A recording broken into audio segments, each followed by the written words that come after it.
Pakistan's first aid shipment reaches flood-affected areas in Afghanistan. The first consignment of relief goods from Pakistan has reached Afghanistan to help those affected by the floods in Afghanistan. The goods were dispatched by Pakistani Ambassador Mansoor Ahmad from Noor Khan Air Base in Islamabad. The relief items include 100 tents, 2 tons of flour, 1 ton of rice and 450 kilograms of sugar. The plane was sent to Mazar-e-Sharif, Afghanistan. It was sent to Mazar-e-Sharif, Afghanistan.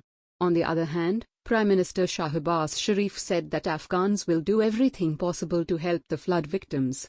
Read also, the Prime Minister will address a public gathering in Shingla today. More than 23 people were injured in the incidents in the districts. The floods have affected 10 provinces of Afghanistan. Thanks for watching. Please subscribe this channel.